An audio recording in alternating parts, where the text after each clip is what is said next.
right, speaking of banter, let's talk about the Cowboys. The Cowboys finished dead last, in points per game allowed last season. So they're working to improve that in free agency, adding 3 new pieces to the secondary while also trading for Rashawn Gary. Team owner Jerry Jones was at the Grand Prix of Arlington, and naturally what he does best, just stand up in a bunch of microphones. Just I feel like he goes to a lot of Grand Prix. Yeah, exactly. He's like, and I have something to say about my defense. Jerry Jones spoke about helping that side of the ball specifically.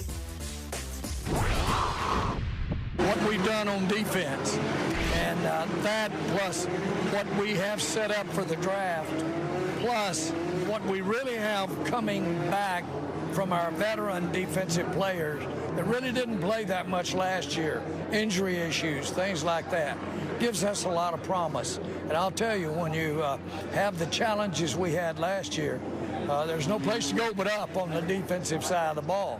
And had we played a lick of defense last year, we'd have had ourselves, I think, a real playoff run. I love that quote. Had we played a lick of defense last year. People don't say lick like that anymore. Had we played a lick of defense. Yeah. That's what that looks like, not playing a lick of defense. That's terrible. Very serviceable, if not serviceable plus on offense. And then defense really struggled down the stretch in a good division and a good conference. Okay. That was the 2025 Cowboys. So they led in a couple categories offensively. Now they have 2 first-round draft picks that may be done with on that side of the ball. What's up? Jamie's finishing up with the setup. She's doing a really nice job. And we're about to go to L.A. and hear to Manti and Isaiah. Now, Isaiah, I don't want you coming out in the opening segment and saying the Cowboys are going to go 19-0 or some crap next year, all right? I want a real, measured, honest analysis of these, because I know you love the Cowboys, and I love that you love the Cowboys. But we got to give me something that is not. They're great. They're great. They're going to win everything. Take it away, Jamie. Now toss it to Isaiah. Okay. KB, I have always kept it 100 with you guys on this platform. You guys know that. I am not one to backpedal and go back on my word. I keep it 1,000. So. Oh my God. Wow. Look at the arms. I love the best arms of all time. Listen, AI is amazing nowadays. I tell you what. Dude, the forearms are just as big as the biceps. That's impossible. They may even be bigger. On there, bro. What the heck? I'm telling you, AI is amazing. God. They put my face on KB's body. It's amazing. Check me out. Dallas Cowboys 2026.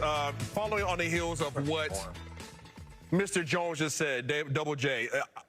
This year, Cowboys are optimistic. And what I truly believe is that they are in this gravitational tug of war. I think Mr. Jones wanted to make a splash in free agency. I think Stephen Jones kind of pulls him back whenever he gets excited on things. I think he's a more financially fiscal one in regards to being responsible with the team and the salary cap. They lost a handful of players, right? Last year's defense was not great, right? It hasn't been great for a number of years, ever since Dan Quinn left. They lost Osa Odighizuwa. They obviously traded him to the 49ers. They lost Solomon Thomas. They lost some contributors. They also lost Deron Bland last year to a foot injury, and a number of other guys that they expected to be contributors that were rookies. Now, all of a sudden, this year they bring in Christian Parker, who was the pass game coordinator for the Philadelphia Eagles last year. He's coming in to be now the defensive coordinator for the Dallas Cowboys, and he is changing up the scheme. He's bringing in a 3-4 base defense, but he says he really wants to be multiple. When you do that, last time I was on the show, I said you can't keep your roster the same and do exactly what he's preaching that he's going to bring in. Therefore, you have to make changes personnel-wise. What have they done? They brought in Rashawn Gary via trade, Jalen Thompson, PJ Locke, Kobe Durant. They brought in some guys, contributors, only one really big name that you would say in Rashawn Gary, but is it enough, right? So I would say as of today, you have to be optimistic that they're going to be better, but you don't really have a body of work or evidence to show what they are going to be. There's still more pieces that have to be added, a lot more that have to be added. Specifically at the linebacker position, at the cornerback position, there's more guys that you have to fill in. They have 2 top 20 picks, 3 picks in the top 100. They're going to have to hit on those picks. They can't swing and miss whatsoever. But we don't know what Christian Parker's defense is going to be. We're going to say, hey, we have an idea of what Philadelphia was, but you have to remember, this is going to be his first time calling plays. Yeah, Zay, you mentioned this phrase called body of work. Now, when I look at somebody like Christian Parker, the body of work isn't there from a coordinator standpoint, right? Like, he was a passing game coordinator, but it's different when you're also in the seat and you're calling football plays. You have to analyze and make those decisions. There's another position on the football field that is similar to that, and that's the middle linebacker position. You referenced this, Zay. You have DeMarvion Overshown and Shamar James. Two very, very young players. In 3 years, DeMarvion Overshown has played 19 games. He's been injured. That happens.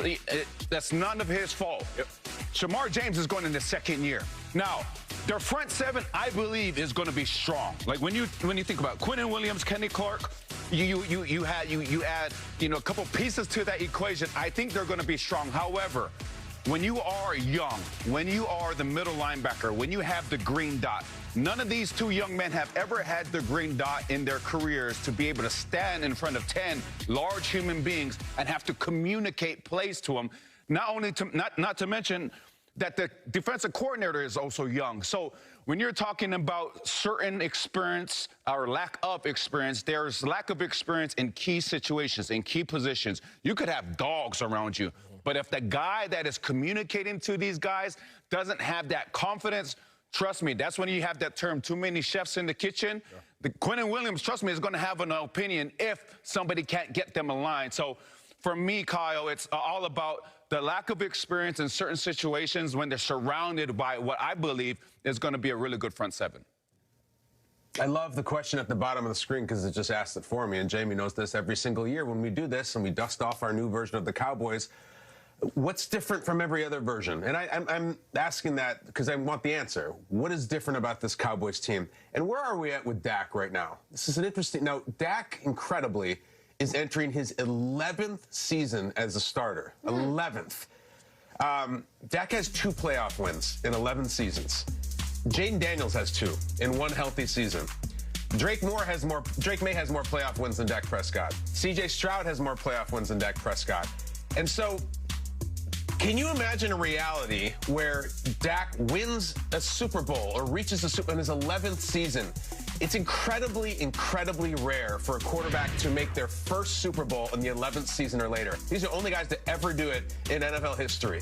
Like Rich Gannon, 16 years, and then he made it to a Super Bowl. Yeah, and the bottom 2 would do it in the same. This is that season for Dak. Chandler and Anderson in the 90s and the 80s, 11th season.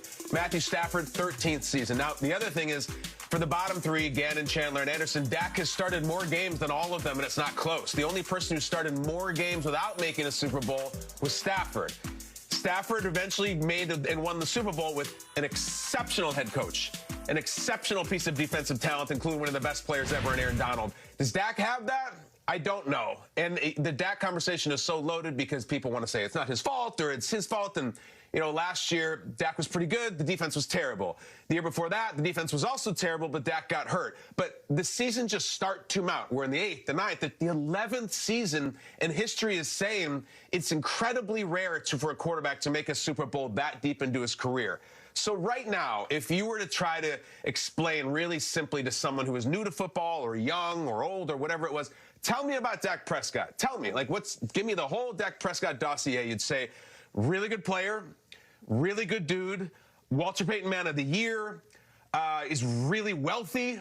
And they'd be like, well, tell me more. Like, what about all the other stuff? You'd be like, really good dude. I'm out of stuff. I can't bring you this massive second chapter where I'm like, oh, and then there was that game in January in the wild card round, the divisional. Those don't exist. That's not there. And we're reaching a point where, when are they going to be there? Because he's becoming a senior citizen. Like, he is an old veteran now. When we're all celebrating Caleb and Drake and Nix and all these young guys, Dak's not even the class before that. He's like 3 classes before that in terms of generations. So I sympathize with him because a lot of things that go on in Dallas are not his fault. But I just reached that point now where I'm like, he's got everything. Everybody likes him. He's paid. He's good. But what the hell are we doing? Eventually, we got to make something happen. And I know the franchise has to help him make that happen. But if you don't do it one of these years, you start to feel like it's just never going to happen. The same way that you talk about the confetti test that Daniel Jeremiah explains to us, which is, look at a quarterback. Can you envision him standing amongst the confetti when the Super Bowl has been won and being celebrated?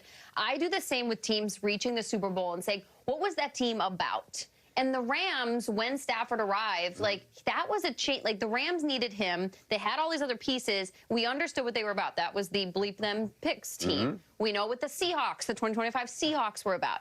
I don't know what the Dallas Cowboys are about. I don't know what their defining characteristic is. I don't know if they were to make it to a Super Bowl, say like, wow, it really came because Dak Prescott, like how much more can he elevate his game? Is it going to be about like Dak Prescott's play? He'd have to be an MVP level season. Or is it going to be about the defense going from last to first?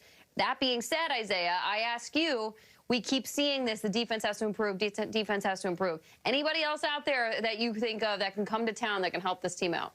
Not right off the back. I know initially they were in on the Max Crosby conversation. Obviously, Dr. Dan Cooper, who is their team surgeon, who's actually done a number of my surgeries, I believe that he was actually utilized to be an advisory role with the Baltimore Ravens when they were referencing trying to get understanding of the Max Crosby situation. So after they found out whatever the MRI showed, I think Dallas was out on that as well. So I think that they believe that the Rashawn Gary was their response to Max Crosby. Obviously, he's not to that level of a player or impact. But I don't see anybody right now, Jamie, that is on the free agent market that they can go grab. Now, can trades happen? Absolutely. When you have 2 top 20 picks, you can definitely you have a little bit of assets that you can go out there for trade equity. But in terms of impact players that can come in right now and completely change what the Dallas Cowboys are, unless they come out and make a big trade or unless they hit on these top 20 picks, I don't see it happening. Zay, I got one. Who you got? Bobby Wagner. Bobby Wagner right now is a free agent.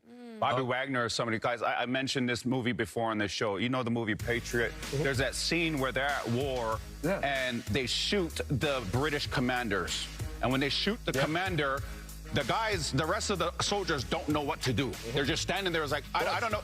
When you have a great commander like Bobby Wagner, you talk about confetti test, James. The guy fits a confetti test. He's been in confetti before, right? So you're talking about having somebody like Bobby Wagner to stand in the huddle with DeRon Bland and to Quinnen Williams and all of these guys who have seen a lot of war. And they're looking at the guy that's probably like the most decorated commander of all of them.